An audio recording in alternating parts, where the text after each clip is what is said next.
खेल एवं युवा कल्याण मंत्री श्री विश्वास कैलाश सारंग ने कहा कि देश के प्रधानमंत्री नरेंद्र मोदी द्वारा विकसित भारत 2047 विजन एवं ज्ञान पर ध्यान के साथ गरीब, युवा, अन्नदाता और नारी का सूत्र दिया है।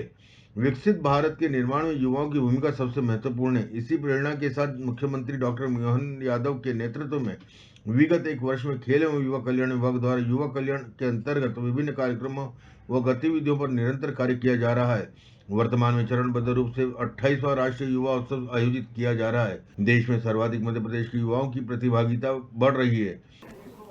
हमारे देश के यशस्वी प्रधानमंत्री नरेंद्र मोदी जी का विशेष विजन है कि 2047 जब हिंदुस्तान की आज़ादी के 100 वर्ष पूर्ण होंगे, ये देश दुनिया का सर्वश्रेष्ठ राष्ट्र बने। विकसित भारत 2047 इस मिशन को लेकर माननीय नरेंद्र मोदी जी के नेतृत्व में देश में और हमारे मुख्यमंत्री डॉक्टर मोहन यादव जी के नेतृत्व में प्रदेश में बहुत द्रुत गति से कार्य हो रहा है। प्रधानमंत्री जी ने ज्ञान की बात की है, 4 जातियों की बात की है, गरीब, युवा, अन्नदाता और नारी। इन चारों को समाहित करते हुए 2047 में ये देश विकसित भारत के रूप में स्थापित हो, ये हम सबका लक्ष्य है। ज्ञान में दूसरा शब्द वाय युवा को परिलक्षित करता है। युवा का विकास, युवा का कल्याण, युवा के अधिकारों का संरक्षण और उसके साथ साथ युवाओं में कर्तव्य बोध।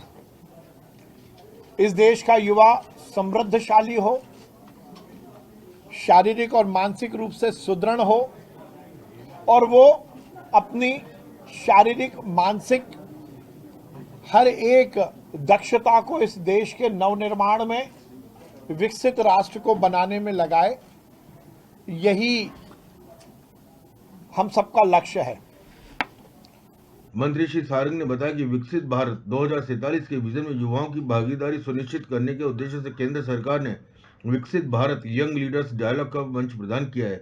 इसमें चयनित युवा प्रधानमंत्री श्री मोदी के साथ बैठकर राष्ट्र की प्रगति के लिए नए विचार रखेंगे। प्रथम चरण में डिजिटल क्विज 25 नवंबर से 10 दिसंबर 2024 तक आयोजित की जाएगी, जो कि माय भारत पोर्टल पर ऑनलाइन आयोजित की जाएगी। इसमें देश में मध्य प्रदेश के सर्वाधिक 1.79 लाख युवाओं द्वारा सहभागिता की गई। द्वितीय चरण में निबंध लेखन प्रतियोगिता में 10 टॉपिक पर ऑनलाइन कुल 1986 निबंध प्राप्त हुए। प्रत्येक टॉपिक से 25 प्रतिभागियों सहित कुल 250 प्रतिभागियों का चयन राष्ट्रीय स्तरीय प्रतियोगिता के लिए किया गया है। तृतीय चरण में द्वितीय चरण के चयनित 250 युवाओं द्वारा राज्य स्तरीय चैंपियनशिप में 10 टॉपिक पर प्रेजेंटेशन किया गया। इसमें 45 प्रतिभागी चयनित किए गए। विकसित भारत 2047 की थीम को लेकर दिल्ली में 28वां राष्ट्रीय युवा उत्सव आयोजित किया जा रहा है। इस युवा उत्सव के लिए विभिन्न चरणों में पूरे प्रदेश में कार्यक्रम आयोजित किए गए।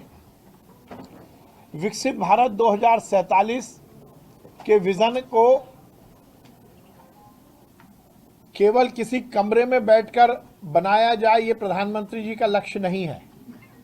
इसलिए उन्होंने विकसित भारत यंग लीडर्स डायलॉग एक ऐसा प्रकल्प शुरू किया और उसको लेकर अलग अलग प्रदेशों में, बल्कि हर प्रदेश में 4 चरणों में ये पूरा कार्यक्रम आयोजित किया गया, जिसमें से 3 चरण पूर्ण हो चुके हैं। चौथा चरण, जैसा मैंने कहा कि जो युवा उत्सव, राष्ट्रीय युवा उत्सव 11-12 तारीख को दिल्ली में होगा, उसमें चतुर्थ चरण होगा। प्रथम चरण में डिजिटल क्विज, जो कि 25 नवंबर से 10 दिसंबर तक माय भारत पोर्टल के माध्यम से देश भर में आयोजित की गई। उसमें युवाओं को डिजिटल क्विज में हिस्सा लेना था। पूरे देश में हमें इस बात की बहुत प्रसन्नता है कि इस विकसित भारत यंग लीडर्स प्रोग्राम में सबसे ज्यादा सहभागिता मध्य प्रदेश की रही। हम देश में नंबर 1 आए हैं। मंत्री श्री सारंग ने आगे बताया कि प्रदेश के देशभक्त एवं ऊर्जावान युवाओं को पुलिस एवं आर्मी में रोजगार तथा देश प्रेम की भावना जागृत करने के लिए Parth police army recruitment training and Hunar Yojana तैयार की गई है। योजना का शुभारंभ मुख्यमंत्री डॉक्टर मोहन यादव द्वारा 8 जनवरी 2025 को दोपहर 1 बजे टीटी नगर स्टेडियम भोपाल में राज्य स्तरीय युवा महोत्सव कार्यक्रम के समापन समारोह में किया जाएगा। योजना के अंतर्गत प्रदेश के युवाओं को भारतीय सेना, पुलिस, पैरामिलिट्री आदि में रोजगार उपलब्ध कराने के लिए भर्ती पूर्व शारीरिक एवं मानसिक रूप से प्रशिक्षण देने के लिए प्रशिक्षण योजना संभाग स्तर पर संचालित की जाएगी। योजनाएं युवाओं के लिए भर्ती पूर्व प्रशिक्षण कार्यक्रम विभाग की संभाग स्तरीय संचालित किया जाएगा। युवाओं को शारीरिक दक्षता, फिजिकल टेस्ट, लिखित परीक्षा, सामान्य ज्ञान, गणित, अंग्रेजी आदि एवं व्यक्तित्व विकास के लिए प्रशिक्षण विशेषज्ञ द्वारा प्रदान किया जाएगा। प्रशिक्षण केंद्र का संचालन संबंधित जिला खेल एवं युवा कल्याण अधिकारी के द्वारा किया जाएगा। इसके लिए ग्रामीण युवा समन्वयक एवं विभागीय कर्मचारियों का भी सहयोग लिया जाएगा। भर्ती पूर्व प्रशिक्षण की योजना स्ववित्त घोषित होगी। भर्ती पूर्व प्रशिक्षण की योजना स्ववित्त पोषित होगी। इसके लिए प्रशिक्षणार्थी से प्रति माह निर्धारित शुल्क प्राप्त किया जाएगा। प्रशिक्षण शुल्क का निर्धारण संबंधित खेल अधोसंरचना के लिए गठित खिलाड़ी प्रशिक्षक कल्याण समिति द्वारा किया जाएगा। शारीरिक दक्षता के लिए निश्चित मानदेय पर रखे जाने वाले प्रशिक्षक की न्यूनतम अर्हता बीपीएड, बीपीई, एनआईएस डिप्लोमा एवं राज्य स्तर का एथलेटिक खेल का खिलाड़ी होना अनिवार्य है। हर संभागीय मुख्यालय पर इसका प्रथम चरण में केंद्र रखेंगे, जिसके अंतर्गत भारतीय सेना, पुलिस, पैरामिलिट्री में जो रोजगार के अवसर है उसके लिए शारीरिक, मानसिक प्रशिक्षण के साथ साथ जो परीक्षा का गाइडेंस होता है वो भी वहां पर उपलब्ध किया जाएगा। क्योंकि इसकी सीरियसनेस बनी रहे इसलिए बहुत ही कम मिनिमम शुल्क पर इसमें हम दाखिला देंगे। फिजिकल ट्रेनिंग से लेकर एग्जाम तक की ट्रेनिंग चयनित हमारे प्रशिक्षक देंगे। जो प्रशिक्षक होंगे वो जो हमारे ट्रेनिंग करेंगे, जो फिजिकल टेस्ट है वो बीपीएड और बीपीई और एनआईएस के जो डिप्लोमा या राज्य स्तरीय जो एथलेटिक्स के खिलाड़ी हैं उनके द्वारा दिया जाएगा। और जो लिखित प्रतियोगिता, लिखित जो परीक्षा है उसमें सामान्य ज्ञान, मैथ्स और इंग्लिश, इनके लिए भी हमारे गेस्ट फैकल्टी रहेंगे जो कि एक समाहित रूप से युवाओं को ये ट्रेनिंग देंगे। देश में माय भारत पोर्टल है जिसका संचालन केंद्रीय युवा और खेल विभाग करता है।